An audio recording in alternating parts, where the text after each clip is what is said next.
we just do half an hour on this notion of what I'm calling confirming, polishing and suspicion. Now the idea is with this, and it's continuing the 100-day thing, that your job, no matter what, is about what you did for your homework task last night, which we're going to come back to. So I'm going to do this, and then we're going to have a look at what you lied about, you fibbers. But it's about making stuff look, even if it isn't. It's the notion of appearance. So if you set out on your task of 100 days, if you set out with the mindset, well, all I have to do is make it look like a damn good thesis, even if it isn't, that will help you start. Because I can guarantee if you do that, what will happen is you'll probably end up with a damn good thesis. If you start off going, well, I've got to do a damn good thesis, or I don't know what I'm doing, what I'm suggesting is, it doesn't matter what you do, just do something. That's the whole point of what we've been saying over for the 100 days. Now, it sounds a bit sort of glib, and it sounds as I'm sort of making it up. But in my experience, what I found is that students who just do something and make a start and have got confidence and motivation for others. So that's what, it won't mean in 100 days' time that your work is not very good. It will be very good. It's just that you just don't know it yet. So I came up with this idea of confirming, polishing and suspicion. What do I mean by it? But actually, you got Jane, the nurse therapist. She says, I couldn't believe it when my supervisor looked at my analysis. She was coming out with all of this grounded theory shit. It changed the way I thought about my work, and I was determined to do it properly. And this is a true little quote, this is name changed, and we were there, we've all been there, because we're level 8 now. So that means you've gone through level 3, you did level 4, you did an access course, you're on level 5, you got yourself, you're now a graduate, you got yourself a level 6 with a PG dip or whatnot, and then you got access somewhere to doing a master's degree. You got master's degrees. You've experienced exactly the same as Jane. You went through all of those bits and bobs, and what happens is your supervisor goes, oh, don't worry about this, don't worry about that until you got to get to it. Now, we sort of understand that, but then you get to it, and you're as despondent as Jane is here. I almost said a real name then. As Jane is here, and it is so true. I said yesterday, and I'm going to continue to say, you know, the work that you do, it's got to be the best, because it's not for any marker, not for you. I don't want you feeling cheated anymore. It's not fair. It's just not fair. And so you're not going to, I don't want you to feel like, because I can guarantee you now, your supervisor is going to go, don't worry about analysis, don't worry about what you're going to get until you get it. You know, it won't matter. Let me just shut this door, won't I? Anyway, so that's where we're at with that. But if you've got this notion of just simply confirming, polishing it in that your work looks absolutely the best that it's ever will do, and always being sceptical or suspicious, it's probably not a bad set of free friends to get you through from day 10 to day 40. And this is sort of where I'm sort of thinking at the moment. So, what does it actually mean? Well, then there's the question. Just have a look through those questions and see what you think, right? So which one of the following is a useful social science approach, and which are simply fancy sounding made up things? Of course, you've probably seen the answer, but it's that point, isn't it? So what have we got? What are fancy sounding things? Systemic sociological introspection. Now you can imagine, now you're at Viva, or you're writing up, or you're trying to think of your analytical frame. That stuff you were probably trying to do last night for a little bit anyway. You suddenly went, oh God, I can't do this, but I'll do it tomorrow. I'll do it on the hoof tomorrow. You know what? Do it on the hoof. Brilliant. It's no bother. But You could have been doing a systematic sociological introspection, couldn't you? You could have been doing some emotional recall. You could have been doing some co-constructed narratives. Oh my, guess what? These are all real. These are all real. These are all taken from research handbooks and research journal articles and research bits and bits. They are real, and you could cite these and you could mix and match them, and you could, but they're impressive. But be suspicious because they're a lot of hot air, really, aren't they? Because you could break them down, but you could do the methodological novel where there's loads of sex the further you get to the end. Stop it. You could have composite characters. You could have combined fiction with assumed ethnography or assumed real. Because the irony of the real and the unbelievable, what do we call it? The fantastic. But these are all possibilities. All of a sudden now, you could see how you're not limited to a focus group no more.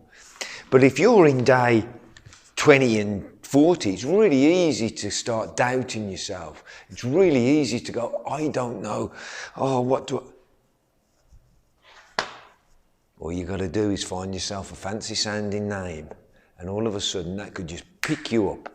Literary ethnography. You could just put any word actually in front of ethnography and it would work. I've been what I consider myself a performative ethnographer since the year 2000. I can almost remember the day. Oh yeah, I was walking along the beach and the waves were lapping and the gulls were chirping. And I thought, you know what I'm going to do? I'm going to be not one of these auto-ethnographers, which all the left-wing blah-blahs have been about all around going, oh, I'm going to discover myself. How can I discover myself if I'm anti-essential? I thought, but I could be, what was it Denzin said? A performative ethnographer. But in all point, you sort of could work, you're already turned on by the idea that you could almost, well, you know your methodology technically. You might not know the intricacies of it. But if I said to you, an ethnographer, you already know that it could fit in any of the colours, but you also would start to be able to work out position-wise. It's probably, you've got issues of essentialism and issues of objectivity and issues of relativism. So already you're defending, but you've also got a name of something. You could be some of these are just brilliant. What would you say your major approach was? Well, not knowing in the mundane, being curious. Oh, fantastic. Observing from a distance. Snapshot note-taking. Fantastic. Snapshot poetics. You write 4 every day. When something happens, when you're reflecting, an instant happens on your book, you go boom, boom. What are you going to have at the end? You're going to have some great, and you've got real, not bullshit. You won't get to the end of your project and go, oh, I better just do what my supervisor said because I didn't know what. You've already got an idea that there's some worth in your snapshot poetic, which you've combined with the methodological novel. It's really exciting. The misguided assumption called subjectivity, that was perhaps one of mine, and so a bit dodgy. And determining dramatic tensions within text. When you were told to do your thematic analysis with your highlighter pens and all that, no one said, you know what, you could look for how dramatic tension shows itself. You could look at maybe a Barthonian 5 code, how actors could work their way into that text, whether it be scientific or not.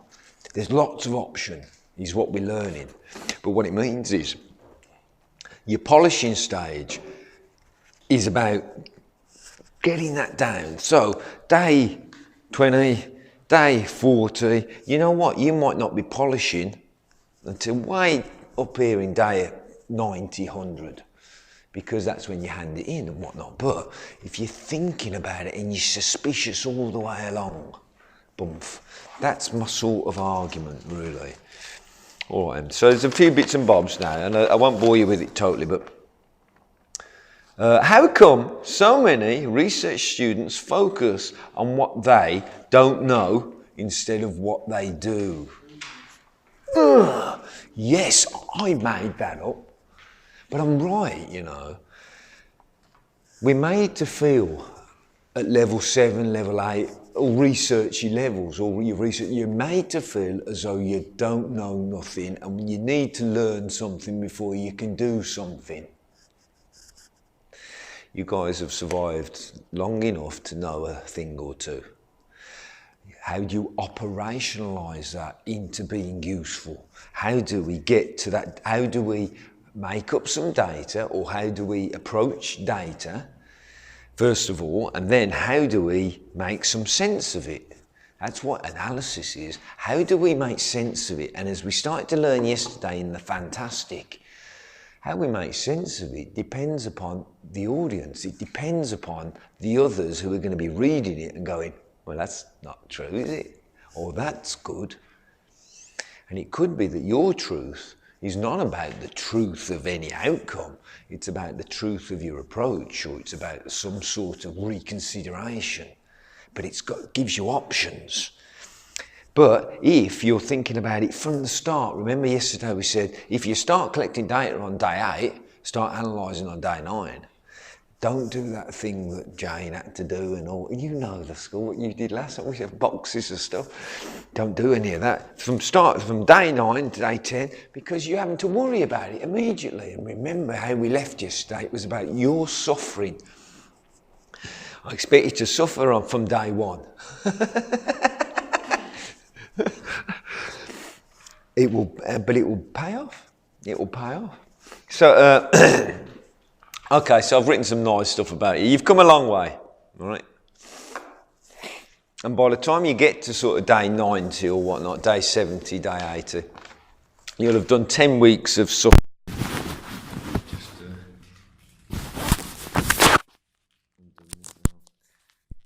You'll have, well, as it says, you'll have done, hello? Yeah, it's still working. You'll have done 10 weeks or so. Now, there's always two things at play here, and this is where the polishing bit comes in, and this is where the suspicion bit comes in. You're always going to feel as though you're not good enough. You're always going to feel that.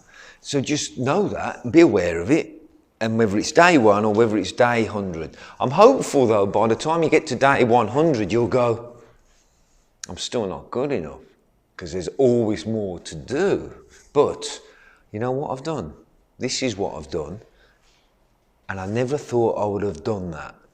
I never thought I could have done that. And if you've got to wait 100 days until you can go, I never thought I could do that, how, if we use the traditional way, the deductive way, we're going to talk about induction later, are you going to go, you know what I want? I want that. There's no way today you can determine what it is you're going to end up with in 2 years, well, 3 years. You've got 3 years, but sod that, let's do it in 2. Let's start now, right? There's no way you can determine what you're going to do in 2 years. But what you can do is know what you're going to do today.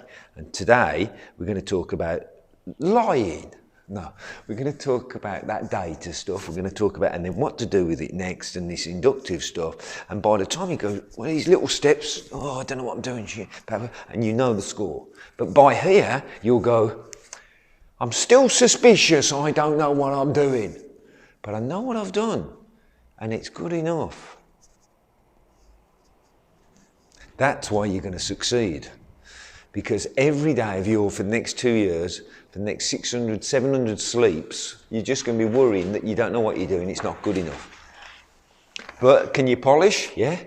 Can you confirm? Yeah. Can you be suspicious? You better believe it. Okay, so you come a long way.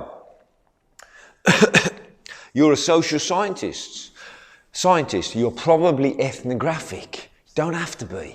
I'm just giving you a title, a term, so you've got something to hang on. You know what? You can change this anytime. You can change it right at the end. What do we mean by ethnographic, though? You're interested in clusters and pockets of culture that are defined somehow by language and semiotics and poetics and anything with an X on the end, apart from mathematics. Although you could do a mathematic if you wanted, you can do some stats and you'll get a red gown. But you're probably better off thinking of yourself some sort of ethnographer, maybe a phenomenologist, depending if you want to go more essential. So don't rule nothing out, just stay suspicious. So you get curious and suspicious. Oh, what's going on here? Don't trust that. Oh, what's going on here? Don't trust that. Oh, no. So you're always reflexive in your work. Remember, we're not separate from your work. You're the difference now. Thank God. Thank God you're the difference. Think that through. Oh my God. Remember all the other times you've been told you're not good enough, you better come to supervision, otherwise you won't know what you're doing. And you just jump that hoop now. It's different now. And you know what, with you guys, all of you actually, you're going to cause trouble. Brilliant. Absolutely brilliant. So on a brighter note, you're a social scientist, you're probably ethnographic. You design. So that, remember we were doing the list, really, your design is probably going to be some sort of case study, mixed design of some sort. But that's not a bad place to start, because when you think about case studies, it gives you sort of a boundary, but you don't have to think in the deductive way. You have to think about your boundaries straight away, because you have to go, well, I'm defining this, and I'm not stepping outside. Guess what? You're going to be on day 70. You're going to do a whole bunch of stuff that you didn't know you were going to end up doing, but you've done it, and you're still not sure, but you're curious and suspicious. And now you're going to go,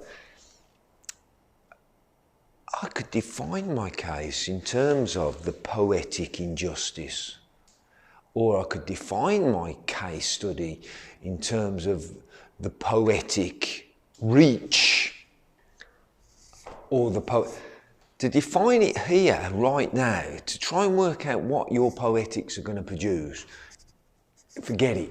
It's just going to slow you down, it's going to hinder you. But when you're here, you might just go, that's it, that's what I've done. It's all right, my pockets are so deep, my phone keeps slipping down and strangling me, and that's why I never buy a drink. Just going to tuck it in my pants. There we go, it's tucked in my pants.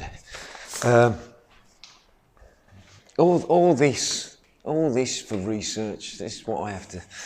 So you're probably going to have this multi-mix method approach, right? And we said this last time, didn't we? How are you going to do it? Lots of interviews, lots of focus groups, lots of observing, lots of yourself. 4 methods straight off. Now for the technically minded amongst us, and there's a few actually, technically minded, a survey. Ask 100 people in the office. I'm doing a survey. I'm going to do some multi-dimensional scaling. I've got 10 cards here. Can you help me put these in order of importance? Dum, dum, dum, dum. Ask 25 people in the office, or ask 100 people. 100's always perfect. Be in control of your data collection. Don't send nothing off in the post, because it's never going to come back. You know what it's like. In control, you can collect your data in a month. If you were just wandering around the office, people are going to run from you. Oh, God, here she is, Angela. She's going to ask us about that card trick. But you get them, come here, and you get them, and you go, look, you really helped me out, and you build interest as well, and the culture starts to change, and they list it, and then you've got some stats. So you can start doing some of that survey stuff. So not only have you got yourself, not only have you got your focus group, not only have you got your log diary, not only have you got your analytics going on with your poetics, you've got all this data coming in, and it's happening from day 10. Technically, you could collect data now. Bless you, bless you. You sneezed then, and we didn't even hear it. That's a waste of a good sneeze, that is. That is a waste of a good sneeze.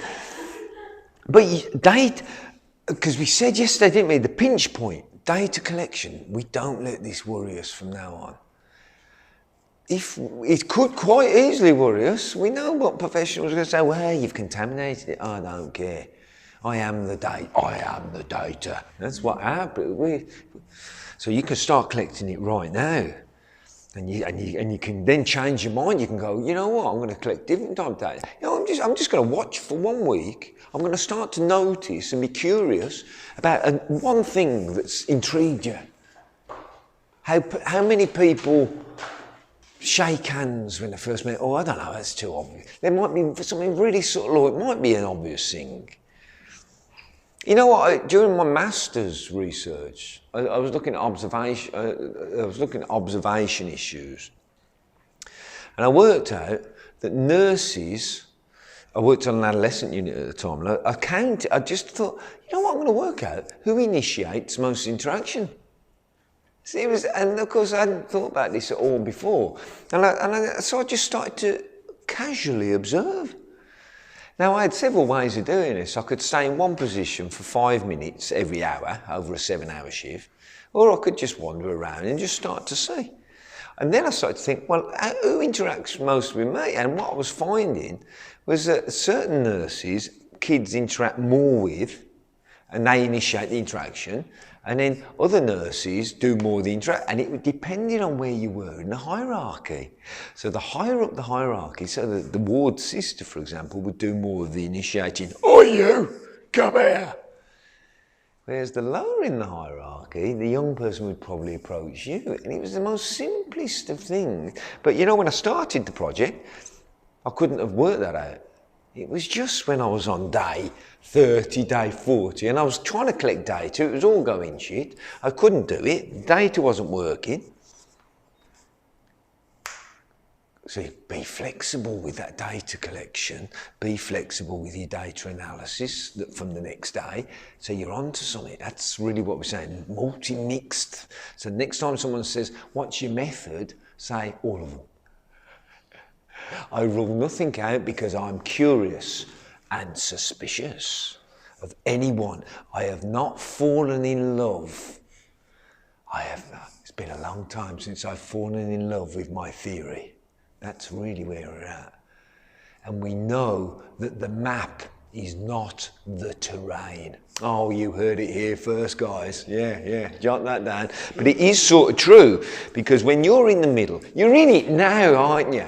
You went home last night and you were going, oh, you were here last block, you went, oh, probably for the last year you've been going, I don't get it. But you're still here. And guess what? You're getting some of it. It's getting in. And so you'll be in the middle of this now and you'll be going, well, I'm meant to collect data, but it won't be good enough. No, it won't be. It won't be good enough. But it will be the day after. Because then you'll go, oh, I'm going to do this instead, and I'm going to do this. It's the map, your design, what you start off with is not what's going to happen. That's really what we're saying. And we don't fall in love with our theory until we get to where? Day 100. And I still don't know where I'm going. I look round and I go, I love my theory because this is what it is. Thank you very much. Give me some red gowns. That's your plan. I mean, you can take this or you can take this and that with you, but anyway, doobie. Question is, epistemologically, you're definitely interpretivists. We know this very broad concept. We know that epistemologically, you're probably not red. That's really what it comes down. But that doesn't mean you can't be, because you might go, well, I'm going to do the opposite then. I'm going to show that I understand the difference between reds and doobies. So you might want to go that way. But you probably are interpretivist. You work within the realm of representation and appearance. That's where you're at with that. Doobie. And sure, I've written here, sure there's a stack of other stuff. You think, because everyone else is waffling on about sampling procedures. You're probably purposeful, not random. That's really it. You've got a plan, or a sort of plan, to remain curious. That means your sampling has to just be purposeful. It means you're going to bias everything, probably. You're not going to have a randomly selected. Or, saying that, if I was to ask, my first informant, who should I ask next? Is that random? Because I don't know who they're going to say. So you could argue, but you're technically not going to have massive cohorts. You're probably not going to do comparisons, or you might. You don't know. You might start off going, I'm going to do a comparison study between one group and another group, but you might get to here and go, started off thinking about comparisons, but to be honest with you, I'm getting more from something else, and you can change. Flexible design. But it bodes really well, because what I've learned and what I'm picking up from you guys, and certainly at this level now, level 8, there's no more, you're at the peak. You're going to be very much alone, very much peerless. The work you're doing is going to be hard to explain. People aren't going to understand you, but they're going to have an opinion on it, and they're going to tell you it's crap most of the time. So all the way through, you're taking this battering, you're thinking to yourself, I'm not good enough anyway. You're going to have moments where nothing's working for you, and then you're going to have a little breakthrough, and you're going to go, I can do this. So you plod on a bit more, and then some of that flexibility is going to help you through from now on. But your sample's probably going to be purposeful. I've talked about pre-test, post-test design, other fancy sayings, blah, blah, blah. But just stop for a moment and pat yourself on the back, preferably your own. How come so many research students focus on what they don't know instead of what they do? And that's that bit. You know what, you guys, you know that feeling, you know when, okay, I'll cheat here. Guess what, if you cheat, you know you cheat, just cheat. It don't matter. But work it into your work. And what do I mean by cheating? It's going to be all that stuff, because we were brought up, when you're brought up and you do something wrong and stuff, that cheaty feeling. It's going to be a bit like that throughout your research. Research is somewhere about negotiating and managing your mismanagement and cheating. Curiosity and suspicion. All right, and so this is what I've said. Stay in flexible and fluid frame of mind by thinking about the fact that if there are no facts, then anything is possible in both design and write-up. How brilliant. It really does give you massive opportunity, but it also brings you massive headaches about what you're going to do. You won't know what you've done until you got there, and then you've got to recognise it. That's really the plan. I've waffled on a bit about what a fact is. Okay, so then, and also positivism. Hence, remain fluid, brave, and able to juggle another week of chaos. So, when I say another week, because guess what? The first week, I don't know what I'm doing. Oh, chaos. Second week, got to start collecting data. Chaos. Got to start analysing. Chaos. My life is chaos. My study is one chaos. Chaos, can I change stuff? I can't change stuff. And it's this constant dance. But chaos brings about these feelings that you don't know what you're doing. So yesterday when we said, I thought I'd got it, Dean. I thought I'd got it. And then I haven't got it. And that's that chaos. It's fab. It really is important. And we're going to look at messiness in a minute. But so coming to the last point then, we're suspicious, we're curious, but we've got to do some confirming. And what we're talking about with confirming really is, you know what, I wait until at least draft 3 before I start to go, what have I done? And if you guys are on draft 1 now, for sake, you don't know what, you don't know what it is, where it is you're going, and you couldn't certainly tell me what you've done as such until you've gone through these. And that's the proper way to do social science. It really is the proper inductive and abductive way. So counterfactual, something that sparks confirming draft 3. And then the subsequent draft 4 polish. The thing you hand in, you'll be polishing for 3 or 4 months while you're waiting for your examiner to be found. It's one of them. So in that last 3 or 4 months, that's when it's got to look the business. And so I get frustrated when supervisors or others, good goodies start going, well, you've got a spelling mistake. Oh shit, there's more than one. Have a look, I'll throw it because I haven't polished it yet. You know, the polishing is that, can I put an extra reference in there? Does that make sense? Does that? So you don't worry, it's got to be rough and ready all the way through. Get to draft 3 as soon as you can, which is, can I definitely confirm what it is I've done? Day 89, 90, metaphorically speaking, it might be more than this, but towards the end of your project, you're going to start confirming. It might be a bit more day 70, in my head it's day 70 because this is day 70, so you're sort of going, confirm, what have I done? Get it to a draft 3, I've roughly got it in bits. Don't try getting to a draft 3 before day 70 because it would just stalk you. Unless it isn't stalking you and it's giving you focus. That's something a bit different. But if you get to this point, then you go, oh, I've got 30 days. Metaphorically, it might be 6 months. Who knows? But metaphorically speaking, you've got another third of your time. And then you go, oh, now I can start making this polished. Now I can start. All of this stuff has just been me being curious and suspicious. And you know what? The sense of satisfaction you'll get because you'll know that you've really done a good job then. Okay, so that's roughly what I wanted to get through this bit. So,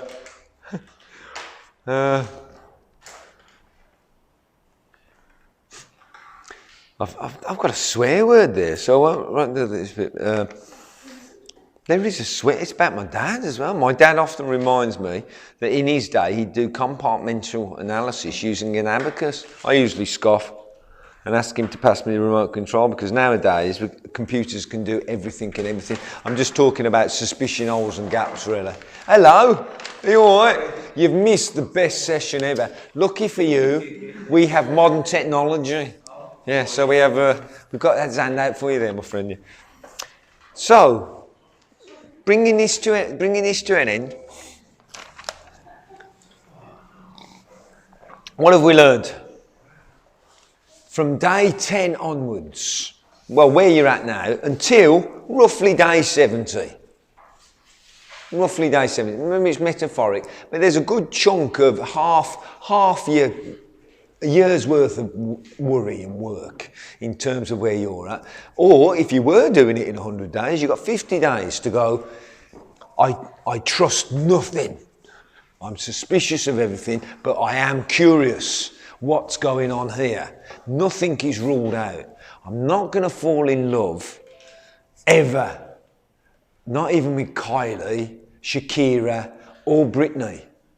Maybe Madonna. Or most definitely, I'm not going to fall in love with my theories. I'm just going to get to this. I'm just going to see where I'm at. And I am very much aware the map is not the terrain. I'm going to be flexible as hell because if I'm not, I might not make it. That's what we've learned. So at the moment, you lie in whatever's making up data. Not me. I never told them to do this. They're making up the data. And then passing it off as some sort of, as though it's my fault. From day 10 until day 60, 70, you're just curious and suspicious of everything. Boom. We get to day 70-ish, or you've done a year, then you're going to go, I need to work out what I've got to confirm some stuff now. Not polish it. I've got to confirm some stuff. It's not got to be markable yet. I turn around and I go, what have I done? I'm confirming. Well, it looks nothing like I intended. This is what I've done. And then I start to confirm that draft 3. Pulling it together. You're a year in now. So it could be this time next year. Don't mention ethics. But it could be. And then you've got the rest to polish. And then you can be proud. That's this first session. Any thoughts? It's a lot to take in, but I'm trying to sell you this idea that you are in the mix and you can do this. It's all about confidence. That's, as you can see what I'm up to. It's quite transparent. You're the difference, not any fancy, clever, co-consulted narratives with a methodological novel with composite characters. It sounds fantastic, but you can probably do all of that stuff anyway. You don't have to worry about what you've sort of done until day 70. Although everyone in your life's going to go, what are you doing? Well, you've got to know what you're doing to do it. Nah, you've been doing it without even knowing you're doing it. There's a difference. They're going to hate you, lot. Almost as much as they hate me. Right then, so let me pause this now and then we're going to do the homework, right? They haven't done the homework. They haven't done the homework. I was it tomorrow.